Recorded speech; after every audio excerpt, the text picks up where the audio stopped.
Welcome to Alaska Weather, a production of Alaska Public Media and the National Weather Service, Alaska Region. Produced and broadcast daily from the studios of KAKM, Alaska Weather provides complete forecasts, public, marine, and aviation for all of Alaska. Alaska Weather is made possible by the following sponsors.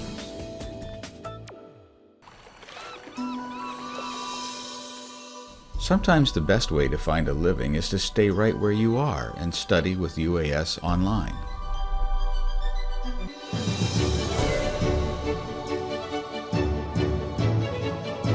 Career-specific distance programs from the University of Alaska Southeast are the fastest way to increase your earning power.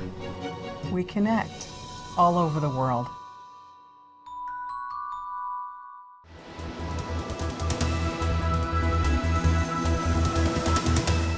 The National Weather Service.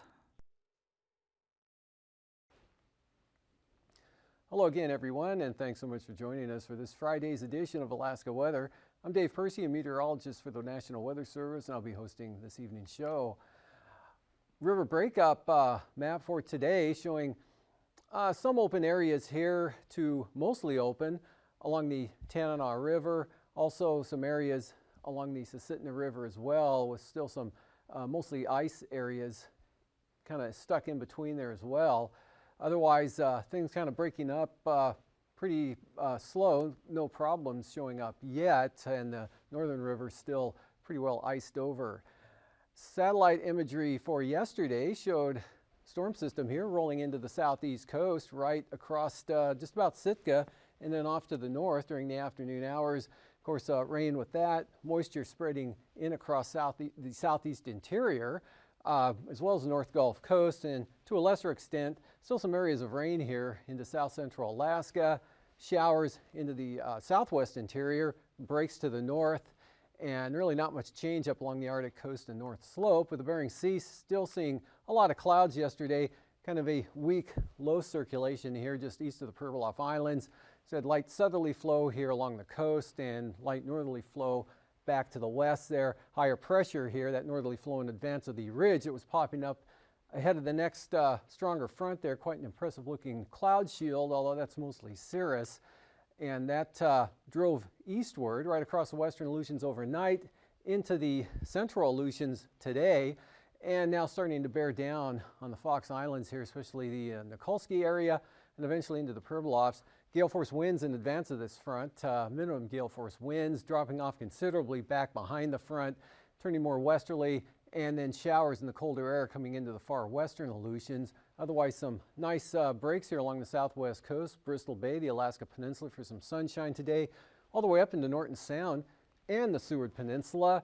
Also some good clearing up here to the north from the Kobuk Valley and Koyukuk up across the Brooks Range to the eastern North Slope there. And then the Arctic coast still seeing some patchy areas of low clouds, fog, and flurries, and that extending right down into the Chukchi Sea areas. Nicer conditions today over the Panhandle there with looked like it was mostly sunny, especially along the coast and over the southern areas. A few more clouds and some scattered showers up to the north.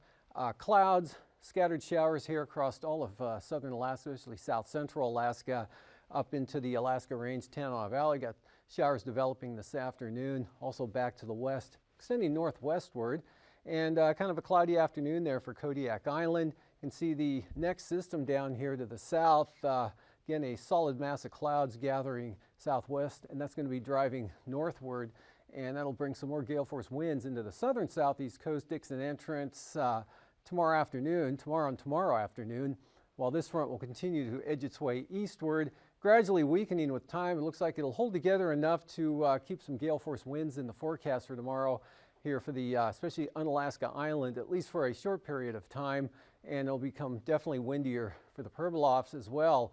And the main low center hanging back to the west there, but will continue to track just about due east along the Aleutian chain, so that'll give this enough support to not weaken considerably or not weaken too much. It should hold together enough to actually end up pushing into the southwest and then towards south central Alaska on Sunday. Meanwhile, today's analysis looks something like this. Weak high pressure over the eastern interior there. Looks like just about right over the Northway Toke area. Only 1,016 millibars. Still clouds and showers around the area, especially along the North Gulf Coast, in across south central Alaska today. Rainfall amounts anywhere as much as half an inch falling in some areas, actually from the northern panhandle back to the west here. Independence Mine picked up about half an inch of rain as well, and showers down across the Kenai Peninsula and scattered around Kodiak Island into the southwest interior. So definitely get a little more convective here with the afternoon heating we're seeing. So, but as yet, not too much in the way of any thunderstorm activity. Then back to the northwest, they really scatter out and get in some sunshine from roughly the Tanana Valley on up to the Brooks Range. And then you get back into some clouds for the Arctic coast there, especially out toward the coastline and back to the west. But wind's quite light here all across eastern Bering Sea, from the Chukchi Sea all the way down to the Alaska Peninsula. And then some gale force southerlies here in advance of that front pushing eastward with rain. Just about getting into Nikolsky this afternoon. Definitely will be in there later on this evening with wind and rain increasing even from Alaska Island, and as well as late tonight in toward the Alaska Peninsula, especially for False Pass, but staying pretty good up toward Bristol Bay and from southern Kodiak Island right up the southwest coast to really St. Lawrence Island. Just some clouds tonight, really widely scattered rain or snow showers excuse me, up here over the northern Bering Sea. And then showery conditions, not much change here, mostly again the upslope areas, southeast flow. So the eastern slopes of the western Alaska Range there for western Cook Inlet, and again here the east side of the Kenai Peninsula up into western Prince William Sound. It looks like it'll dry out along the North Gulf Coast, losing the showers, maybe some clearing. Showers really tapering off there across the panhandle, probably ending say by 3, 4, 5 a.m. as this next storm begins to approach and move northward. So kind of the calm before the storm there. Otherwise, it's pretty calm all the way up to the Arctic coast. No change for the North Slope or the eastern Beaufort Sea coastline from what we've seen during the day today. And then for tomorrow, this front pushes right into the Alaska Peninsula for gale force winds across the peninsula, minimum gales. Could be some gusts maybe to 40 knots, possibly 50 miles an hour, but that's going to be on the western side and kind of a narrow band of that at best, with winds increasing, but only coming up to about 20 knots there southwest of Sitkinak into Bristol Bay during the afternoon. But the southerly flow increasing, clouds increasing, chances of showers also hanging in the area there, especially over the mountainous terrain from Togiak Bay or north of Togiak Bay eastward there into Fognak Island.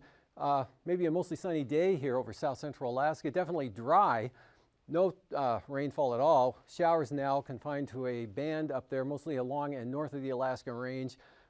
Partly mostly cloudy, probably mostly cloudy, especially in the afternoon for the Tanana Valley. That's when you'll see the best chance of some shower activity, and then dry from there north with just some variable clouds all the way out to the Arctic coast. And then this system brings some pretty good winds in across first the Queen Charlotte's, then Dixon Entrance right into the southern panhandle. Gale force winds in the forecast are along the south coast, but as you can see, much lighter up here to the north with partly to mostly sunny skies there for the Elfin Cove area toward Juneau, on up the Skagway, Haines, and those areas. Looking good for the North Gulf Coast as well in the Copper River Basin. And out over the Aleutians, another low develops here and swings. Actually, it's the original low associated mainly with the upper level center. This one kind of a development break off here. This one the stronger of the two, but the gradient south of the Aleutians. So that's where the strongest winds will be. So really nothing serious in the way of winds here, but definitely a widespread area of clouds and precipitation. Then for Sunday, neither of these lows do too much except weaken, especially that one to the west.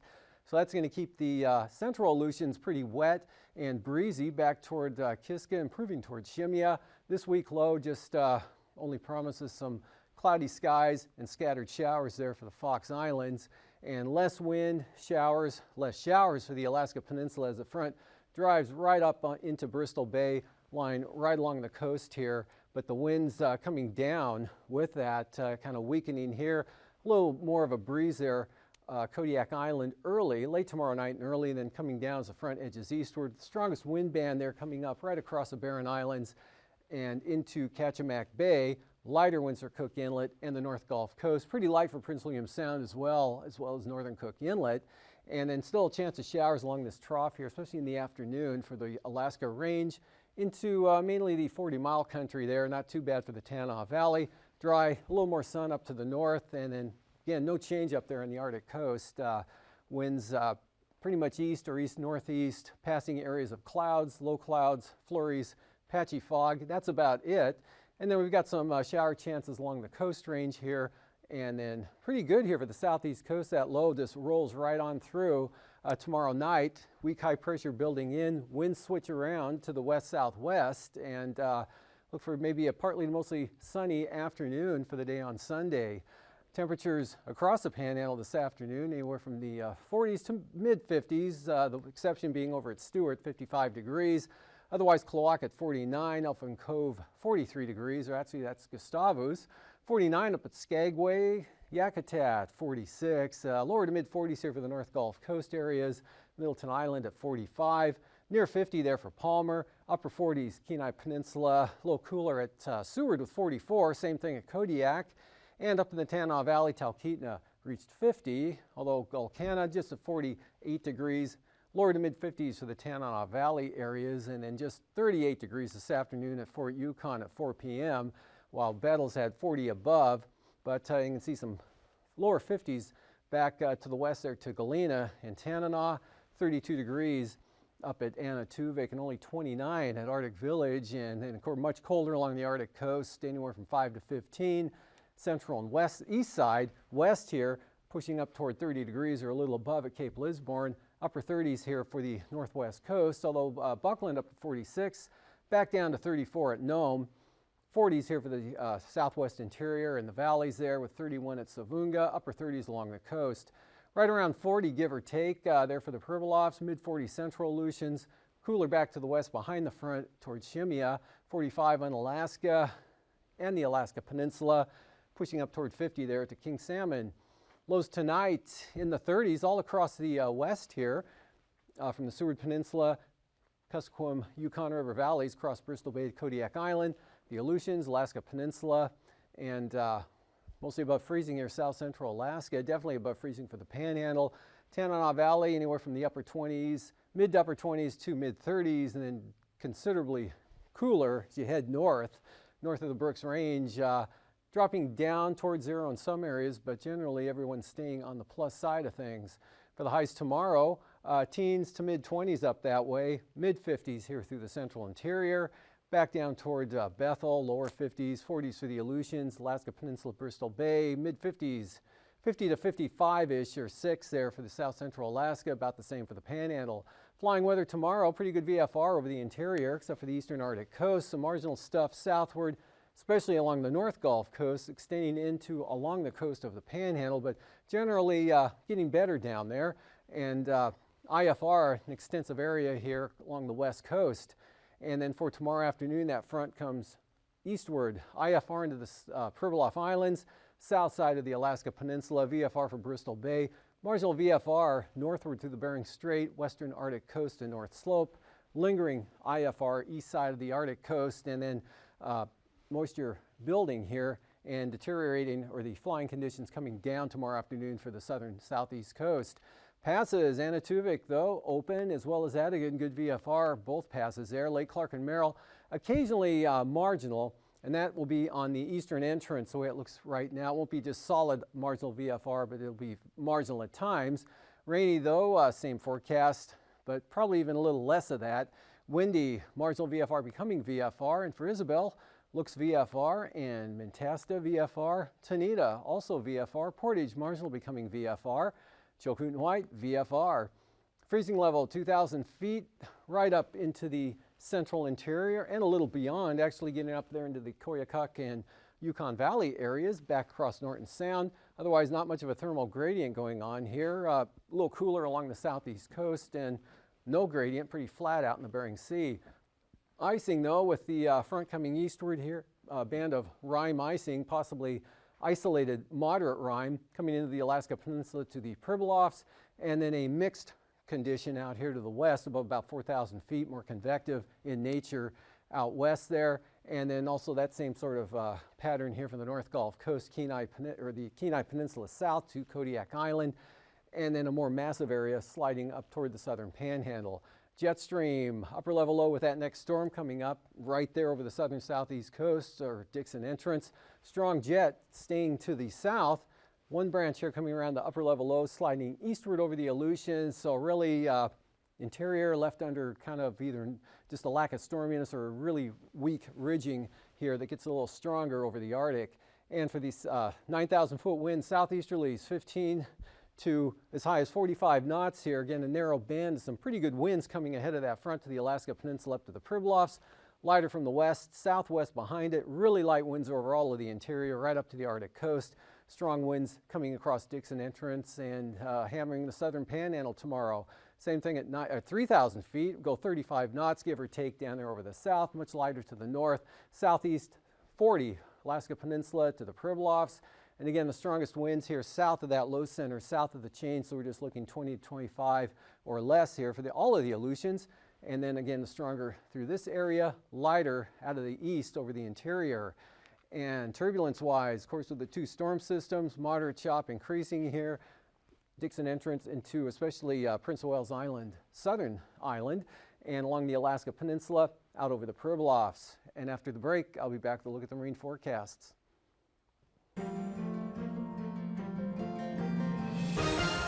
Welcome back to another edition of Alaska Weather Facts. I'm meteorologist Dave Snider, and joining us here today is Eric Stevens from the Geographic Information Network of Alaska at the University of Alaska Fairbanks, GINA for short. And Eric, you frequently come on the show to tell us about these really cool things that we're doing with satellites over Alaska and how we can use these really awesome tools.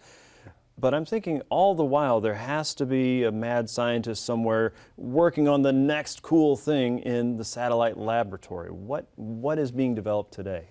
Right. Well, you know, when I was a kid growing up in the boonies in North Dakota there, on Sunday after church, the old people, like my parents and their parents, would gather and have coffee and talk. And I kind of eavesdropped on them a little bit. And the theme of a lot of these conversations seemed to be, well, isn't it amazing what they can do these days, someone would say. Sure. And I was thinking, oh, I don't know, I was too young. Right.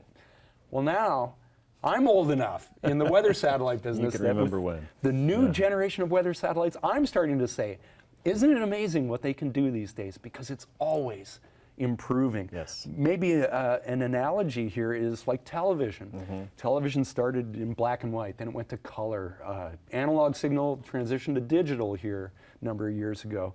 Standard definition becomes high definition. Right. Well, weather satellites are changing too. First weather satellites went up around 1960, not that long ago. No. It's comparatively young science. And every time a new series of satellite is launched, we learn from the past, so the mad scientists decide, well, we could make the next satellite even better in such and such a respect. Yes. And now the United States is on the verge of launching, or in progress of launching, a series of new geostationary satellites that are better than ever before. Okay. Let's take a look at some of the previews of what these new satellites can do. Peek inside the lab here, okay. Yeah, and so we'll peek in, and here are some mad scientists and mad technicians dressed in bunny suits. This is, believe it or not, this is the business end of a weather satellite under construction in a clean room. You don't want a speck of dust on the lens of a weather satellite's camera. So this is done in a clean environment. They are building a geostationary satellite there. Oh, cool. This new generation of satellites, if you had to answer the question, why are these better? Why do we care? Okay. You could answer it with 3 words: faster, better, more. The new generation of satellites are faster than the older ones. The images are sharper, they're better, and there's more spectral channels. We'll talk about that. Any one of these called Steve Austin? It sounds faster, better, stronger. Yeah. You know what, though? These things cost more than $6 million. Yeah, I'm sure. They're pricey, but they are an essential tool for the Weather Service to fulfill its mission of protecting lives and property. Exactly. You got to have the tool to do the job, and it helps all of us when we get the accurate forecast, the warning in time, and this is the tool. Faster. On left here, we see what the old generation of satellites could scan in 5 minutes. On the right, that's what you get in 5 minutes, the whole planet, or at least one side of it. So it's faster. That means you can take more images over a given amount of time and make smoother movie loops out of that. Because animating movie loops really helps you highlight a feature that maybe you can't see as well in a single image. Absolutely does, yep. Let's zoom into a small piece of real estate like Texas. Sure. And we can see here a satellite that has a 1-minute movie loop visible light. You can see thunderstorms boiling there. Yeah, look at that. Yeah, the rippling of the top of the thunderstorm. This is a fun movie loop. We're going to be able to see things like this more and more often because of the new satellites being generated. Some things are only evident in animation. So that's faster. Well, what's better? We're able to now have sharper imagery than before. The Japanese have a satellite that uses the same imager that is on the new generation of satellites that America is launching too. An imager, that's just a word for camera. It's the camera on a weather satellite. We have something called the Advanced Baseline Imager. Sounds important. ABI. It's important enough, it has an acronym. Everything's an acronym. Well, an ABI-like instrument is here over the Western Pacific, and we can see this color image. This is what a human eye might see if you were riding on the satellite. But it's a little bit fuzzy. With new technology, you can post-process the image taken by the satellite to highlight and sharpen some of the features.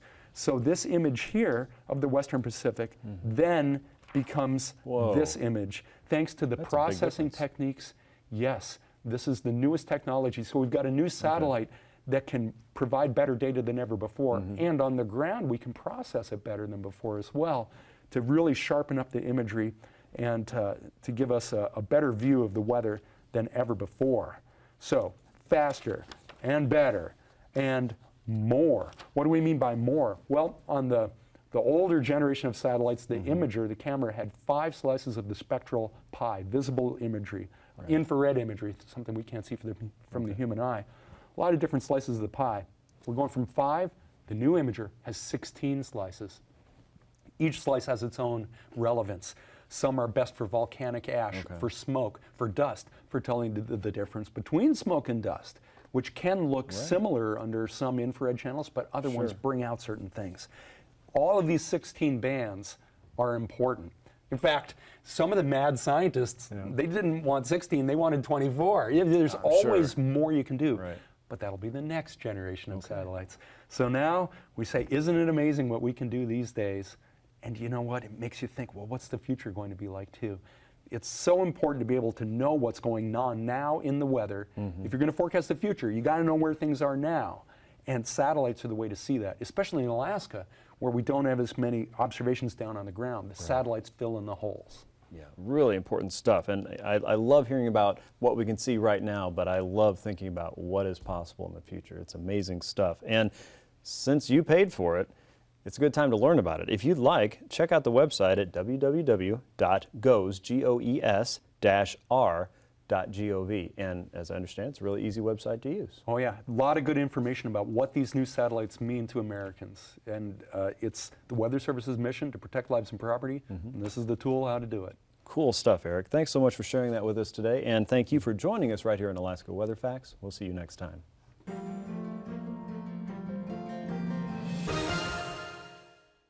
Welcome back. For tomorrow, northerlies, light north winds there for Lynn Canal, northern Lynn Canal, southward there through mostly Stevens Passage, a little more variable for Frederick Sound, northeast 25, those coming up in the afternoon, so small craft advisories for Clarence Strait, gales for the south coast, small craft advisories, then back to the light northwest winds up to the north. For Sunday, storm moves through and is gone, higher pressure building in, west winds 20 knots, south coast diminishing as you head north, south 20 for Lynn Canal, otherwise variable 15 for the central and southern inside channels. Prince William Sound, Cook Inlet 10 to 15 out of the northeast. Small craft advisories here for the North Gulf Coast, Barren Islands, southwest 15, Shelikof Strait, northeast 15. Then on Sunday, as that front comes in, looks like southeast winds at about 25 here across Kodiak Island and the Barrens, 30 knots there for Kachemak Bay. And again, these winds probably coming down in the afternoon late, especially from southwest to northeast. Not too bad for the North Gulf Coast, staying light for Prince William Sound and northern Cook Inlet. Bristol Bay, southeast 20, small craft advisories from Castle Cape to Cape Sarachef. Gales out of the southeast across the Alaska Peninsula. Sunday, those fall back, 15 to 20 knots, 30 knots though, windier for Bristol Bay, just 20 from Sitkinak to Castle Cape, or actually to Cape Sarachef. And then for the eastern Aleutians tomorrow, 30 knots on average. Probably will be a period of gale force winds in here. as that front pushes through, minimum gales, and then small craft advisories 25 to 30 knots all the way out to the west. Sunday, northwest 30 for the western Aleutians, AKwx west 25, and now light winds there, especially for Unalaska Island, just 15 to 20 knots. For the southwest coast tomorrow, east 25 knots, out to the Pribilofs, a little stronger 30-knot winds on up to St. Matthew Island, and under small crafts there for St. Lawrence Island. Those turn northeast, come back up to 25 knots there with some good 30-knot winds with that front lying right along the coast. East-southeast at 30, northeast 30 for St. Matthew Island, north slope, or Arctic coast, east at 15 for the just about all the coastline there, and then kind of a switch around here south from Cape Thompson to Cape Beaufort, light winds south of there. Then for Sunday, those go northeast at 15, staying light here for the Chukchi Sea. Easterlies 15 knots, west side to the central coast, eastern Beaufort Sea coastline east of 20. For tonight, kind of a break here for the southeast coast. Next storm approaching, pretty good conditions up into the North Gulf Coast as well. Showers hanging in over south central Alaska, and wind and rain pushing into the eastern Aleutians and eventually to the Pribilofs. Variable clouds, isolated showers over the interior, and that front pushes wind and rain into the Alaska Peninsula and Pribilofs tomorrow. Band of showers, light and scattered over the Tanana Valley. Wind and rain pushing up here tomorrow. Early in the day, again, with again the gale force winds on the south coast, and the rain possibly reaching this far north. That may stay a little farther to the south until later, but that front or that storm is going to kick on out. Front pushes the Alaska Peninsula here, and then for Sunday, that continues to push northeastward. So we've got increasing clouds, even increasing chances of rain for south central Alaska. Have a great evening. These forecasts are to be used for planning purposes only. Call 1-800-WX-BRIEF for a formal pre-flight briefing. Always file a flight plan before you go flying. The U.S. Coast Guard Auxiliary urges you to leave a float plan with a friend or the harbor master before you go boating. Alaska Weather is made possible by the following sponsors.